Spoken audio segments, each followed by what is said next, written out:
Switzerland getting us underway for the second women's leg here. The giant slalom coming from Aarhus, Sweden. What a strong season the Swiss are beginning to have. Their women's program in 2003-2004 has really been moved up a gear, if not two. They found inspiration in those performances to ski well here in Alpine, putting down a very fast first run. Steger as well, skiing the strongest we've seen all season. Slightly turnier course through this section, however, might see the speed specialists struggle a little. It's a long task, hard on the legs, and you can see the power being bled away from the legs of Nadia Steger. She's still done enough to put herself into the lead for now, but I think that look on the face lets us know that it will only be a matter of time until she has to step aside. Maria Riesch carries a 1/10 of a second advantage over Steger onto the second leg, and she's not been content with that. The German now building momentum, building speed, and taking time out of the Swiss girl. Very cool, calm and collected skiing. Maybe just clipping that red flag a little too hard, but these wide sweeping turns are really going the way of the German girl on your screens. Good work from her as she comes to the line. Maria Riesch runs it a little wide, but tucks in through the last gates, which are set very straight, and proves with the 0.51 of a second advantage that she really had that course read to perfection. Sweden on their home turf. What can Anna Ottosson do? A little bit under the cosh, but Anja Persson's first run far from ideal. Anna Ottosson with her own share of problems earlier in this competition, but now really dialing in these top turns. Ottosson making amends in a big way. Beautiful execution through here, and can she keep it going?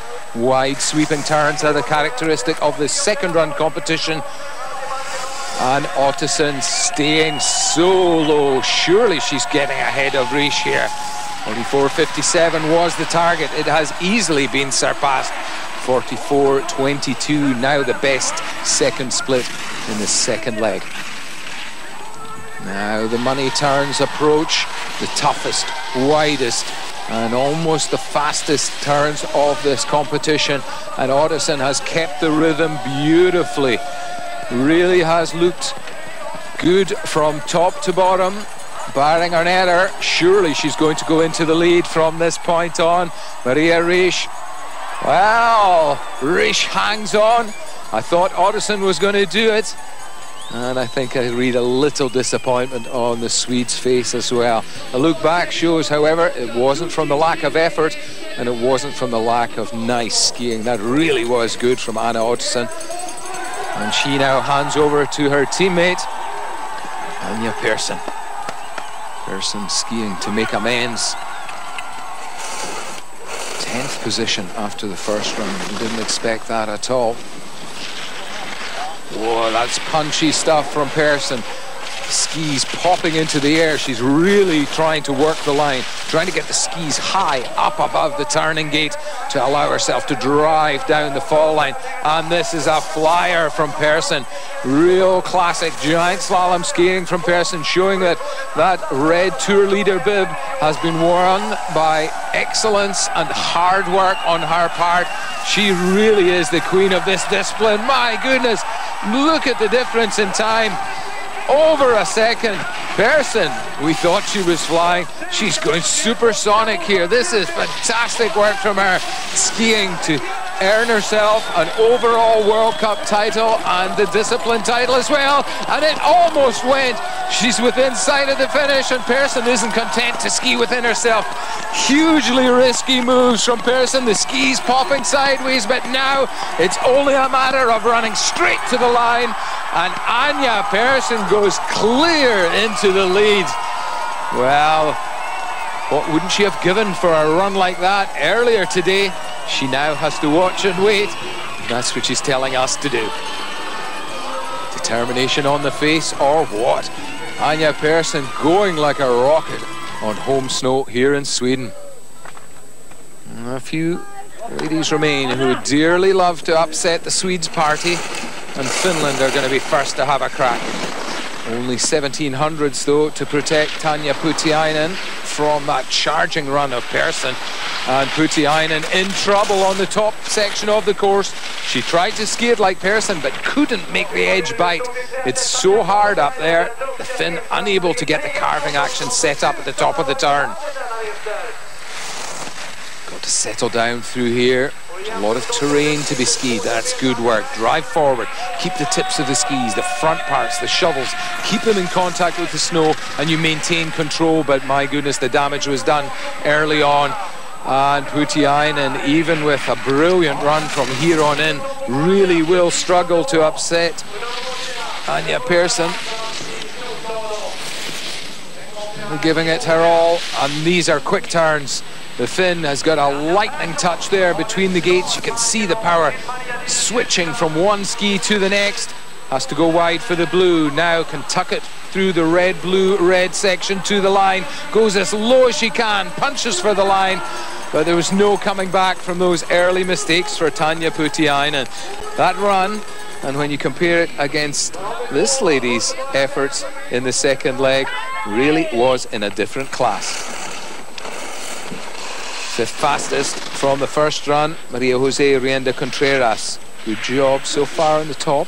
Little stumble on the third gate. Taking good risks here. Runs direct out through the traverse section. Manages to get in the tuck position. That's going to have helped her. Nicely around the second banana series. Two gates bringing the skiers sweeping a long way across to the left of the piste. Rienda Contreras, can she stay in touch with Persson? Well, there's something more to be had out of this competition today. It's not going to be a cakewalk for Anja Persson. Spain chasing her down. Rienda Contreras is in trouble though. She got squashed low on that blue gate and she's still fighting to find the fastest line. Maria Jose Rienda Contreras can't afford any more slips. This is good, but still spending a long time to get into the tuck position, and speed disappearing from under the skis in the last couple of gates.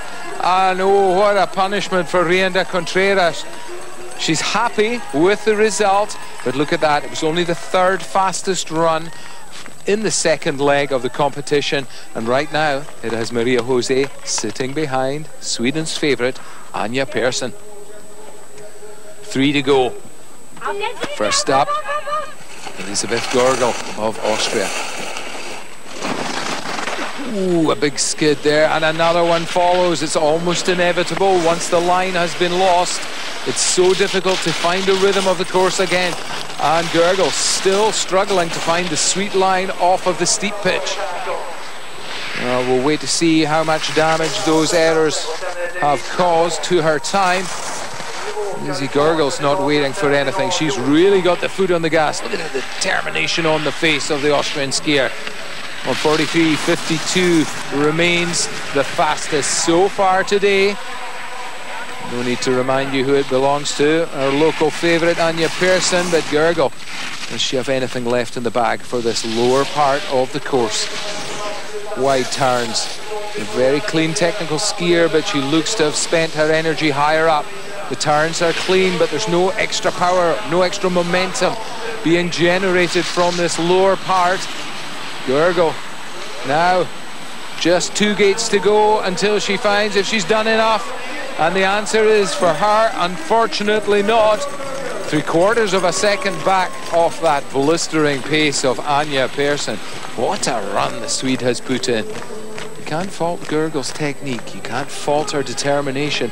Perhaps just those small mistakes on the top costing her more than she'd bargained. Well, the big surprise from the first run, Frenzy Auftenbladen. Let's see how she handles these tougher turns. This course really hasn't been set to favour her, I can tell you that, and we're seeing errors forced on the top third already. Auftenbladen doesn't like these wider offset gates. This section here might be more to our liking. We might see her sneak into the tuck position, trying to get the arms in front of the body, the sticks tucked in by the elbows. That's more like it from Frenzy Auftenblatten. Mistakes in the top section, however, clearly reflected in her split time. She's within touch, and I suspect the course may just be a little too demanding for the Swiss.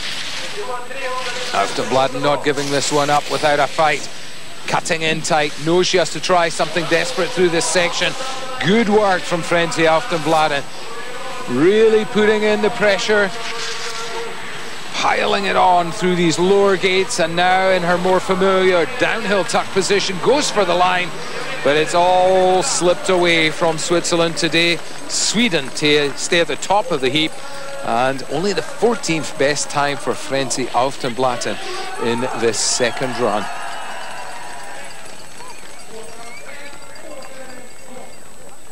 Last chance to spoil Sweden's party belongs to Denise Carbon. Italy are on course, their giant slalom favourite. I suspect will make short work of these tough turns. This is the sort of course she likes. Good work. Oh, the skier from Castelrotto gets pitched in the air, and the skis are thrown sideways. A big recovery move has to follow, and time will have been bled away from the Italian, I can assure you. Fighting here to make it up. Has to get low, that's right. Takes some sort of aerodynamic chance. Well, it's still within our grasp, but now Italy find they have work to do against Sweden. Carbon has to get the rhythm right through this next section to try to find the momentum that will earn her those precious 2 tenths. It's good from Carbon. The skis working well. Really strong skiing in this lower part, but am I seeing the legs tiring?